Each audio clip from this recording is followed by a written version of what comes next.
ಕೂಡಂಕುಳಂ ಪರಮಾಣು ವಿದ್ಯುತ್ ಸ್ಥಾವರವು ಭಾರತದ ಯಾವ ರಾಜ್ಯದಲ್ಲಿದೆ?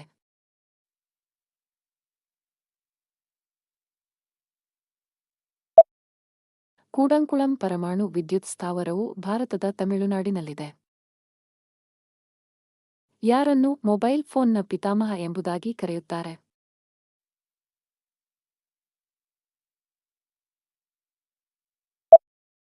Martin Cooper. ಉಪ್ಪಿನ ರಾಸಾಯನಿಕ ಹೆಸರೇನು?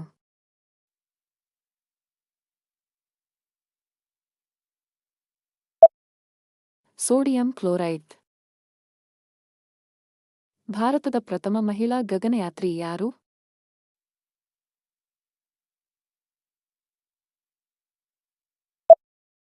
ಕಲ್ಪನಾ ಚಾವ್ಲಾ ಅವರು ಭಾರತದ ಮೊದಲ ಮಹಿಳಾ ಗಗನಯಾತ್ರಿಯಾಗಿದ್ದಾರೆ. ಪ್ರಪಂಚದಲ್ಲಿ ಮೊದಲು ತೆರಿಗೆಗಳನ್ನು ಪರಿಚಯಿಸಿದ ದೇಶ ಯಾವುದು?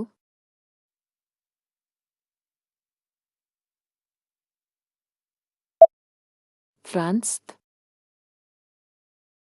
ದೇವತಾರ್ ಸರೋವರ ಭಾರತದ ಯಾವ ರಾಜ್ಯದಲ್ಲಿದೆ?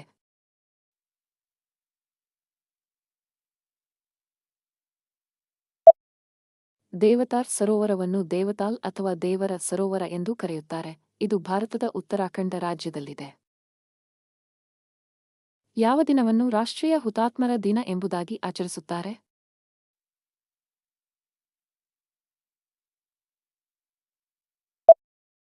ಭಾರತದಲ್ಲಿ ಜನವರಿ 30ನ್ನು ರಾಷ್ಟ್ರೀಯ ಹುತಾತ್ಮರ ದಿನವೆಂದು ಆಚರಿಸಲಾಗುತ್ತದೆ.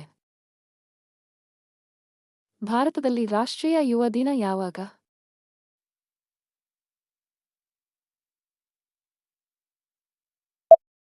ರಾಷ್ಟ್ರೀಯ ಯುವ ದಿನವನ್ನು ಪ್ರತಿ ವರ್ಷ ಜನವರಿ 12ರಂದು ಆಧ್ಯಾತ್ಮಿಕ ನಾಯಕ, ತತ್ವಜ್ಞಾನಿ ಮತ್ತು ಚಿಂತಕರಾದ ಸ್ವಾಮಿ ವಿವೇಕಾನಂದರ ಸ್ಮರಣಾರ್ಥವಾಗಿ ಆಚರಿಸಲಾಗುತ್ತದೆ.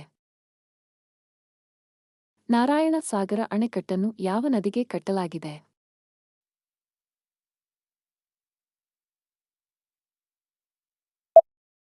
ಬಸವ ಸಾಗರ ಅಣೆಕಟ್ಟು ಎಂದು ಕರೆಯಲ್ಪಡುವ ನಾರಾಯಣ ಸಾಗರ್ ಅಣೆಕಟ್ಟನ್ನು ಕೃಷ್ಣಾ ನದಿಗೆ ಅಡ್ಡಲಾಗಿ ನಿರ್ಮಿಸಲಾಗಿದೆ. ಭಾರತದ ಪ್ರಥಮ ಪತ್ರಿಕೆ ಯಾವುದು?